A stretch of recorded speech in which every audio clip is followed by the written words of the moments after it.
Good morning, everybody. Today we're going to try to finish up 7.3. I'm going to go through one example. You guys are going to have to focus on some specific vocabulary, and then you're going to work on your math lab assignment. So again, just one example. I want to talk about some of the vocabulary words that you need to pay attention to in order to be successful with your math lab today, and then you can get started on that. So again, 7.3, hypothesis testing when we do not know the population standard deviation. Credit card company claims that the mean credit card debt for individuals, so this is our claim here, mean credit card debt is greater than $5,000. You want to test this claim. You find that a random sample of 37 cardholders has a mean debt or balance of $5,122 and a standard deviation of 625. So the wording on that can be a little bit confusing because you see the word standard deviation, but it's referencing the standard deviation of those 37 card holders, okay? If it was going to be a population standard deviation representing the entire population of all individuals with a credit card balance, it would say the word population in it. At a significance level of 5%, can you support the claim? So let's just jot down the information that we get from this. $5,000 is what we're going to test to see if that claim makes sense. Our sample mean is 5,122. Our sample size is 37. And our population standard deviation is 625. Okay? And then, of course, we've got our level of significance of 5%. All right. So let's get started. First, we're going to write our null and our alternative hypotheses. So we've got null hypothesis, alternative hypothesis. Okay, so claims that the mean credit card debt is greater than 5,000. Okay, greater than, it means more than. So mu greater than 5,000 is our claim, and that's the alternative hypothesis, which means our null hypothesis would have to be less than or equal to. It says just greater than. It doesn't say greater than or equal to. It doesn't say at least. It doesn't say more than. It doesn't say less than, whatever it is, okay? So it's just greater than. So that would be our claim is the alternative hypothesis. Okay, so next, since we do not have the population standard deviation, we need to calculate the degrees of freedom. So our degrees of freedom are going to be 37 minus 1, which gives us 36. Using the alternative hypothesis, which is greater than 5,000, we can decide, and again, we're using this to decide what kind of test we have. Okay, this is a right-tailed test.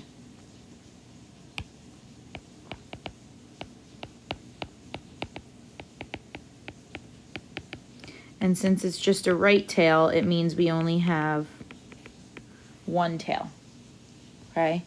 All right, so next, we need to calculate the critical t-value.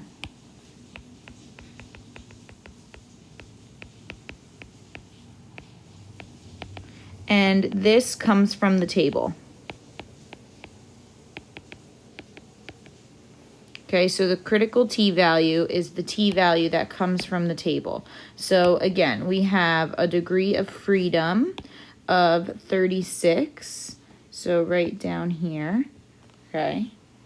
And then, let me move this up. So we've got our degrees of freedom are 36.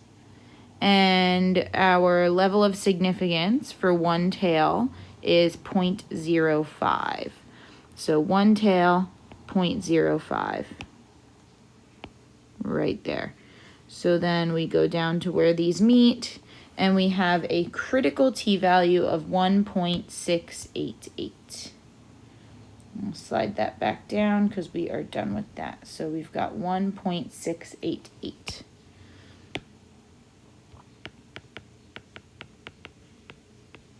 Okay, I always like to sketch our rejection region. Okay, so our rejection region is basically when we draw our bell curve and we label 1, 2, 3, 1, 2, 3, 0, 1, 2, 3, negative 1, negative 2, negative 3.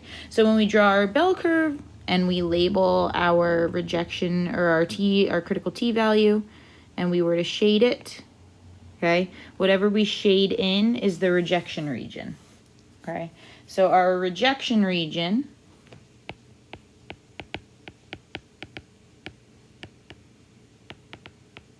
would be anything greater than that critical value, T equals 1.688. Okay, so anything that falls in that shaded area when we work to find our test statistic is going to reject the null hypothesis.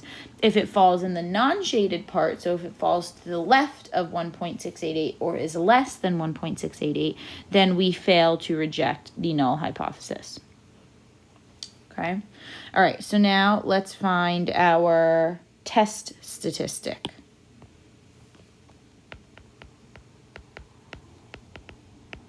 And our test statistic comes from this formula,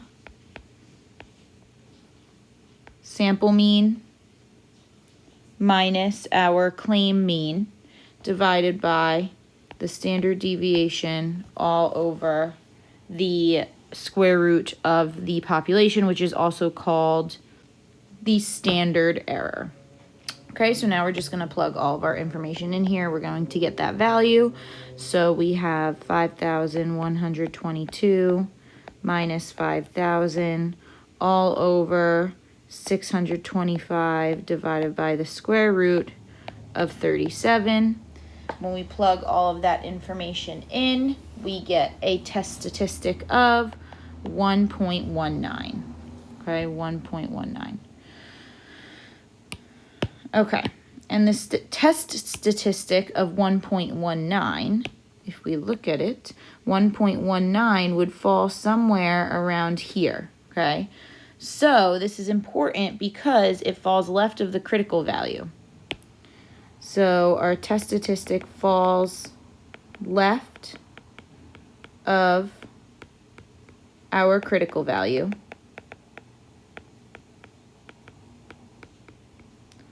So and then if it's obvious that it's outside of the rejection region, so we fail to reject our null hypothesis. Okay, we fail to reject our null hypothesis. Okay, so finally we're going to write that nice interpretation. And a lot of you guys are doing a really good job with this, but some of you are still, I hate to say it, being lazy, and you're just literally writing whatever is in one of these boxes down here. That's not cool. That's not going to fly, okay? You need to write the full interpretation. You need to restate the claim. You need to state the significance level, so on and so forth. So first of all, our claim was the alternative hypothesis, and we failed to reject our null hypothesis. Okay, so our claim was HA, and we failed to reject the null hypothesis. So there's not enough evidence to support the claim. Okay, so let's write this how it should be written. Okay, there is not enough evidence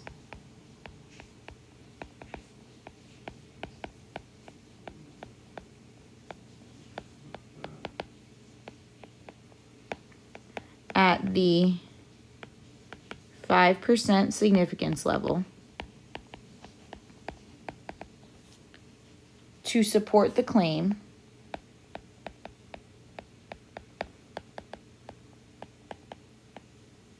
and then you have to actually restate the claim, not what the researchers said, not what the credit card company said, not what they claimed. You have to actually restate it in words. So the claim was that the mean credit card debt is greater than $5,000 for individuals.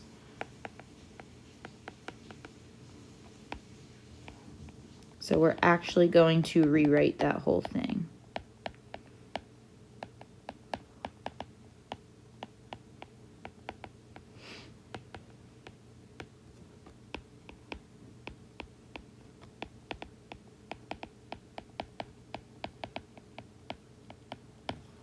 Okay? And that's how you write the interpretation. All right? Now, when you're doing the math lab, you guys might see the words insufficient evidence. So instead of saying there's not enough evidence, it might say there is insufficient evidence. It's the same thing. Insufficient means not enough. It's not good enough. All right, so you guys are going to work on your math lab. That's what you're doing for your assignment today. It's due over the weekend. It has a late date starting next week, so you'll lose points. But if you guys have any questions, as always, just feel free to reach out. And if you still want to do corrections on that assessment from 7.2, you are more than welcome to do that and submit that over the weekend as well. All right, have a great weekend. Enjoy the weather. It's supposed to be beautiful out, but make sure you do your math lab today.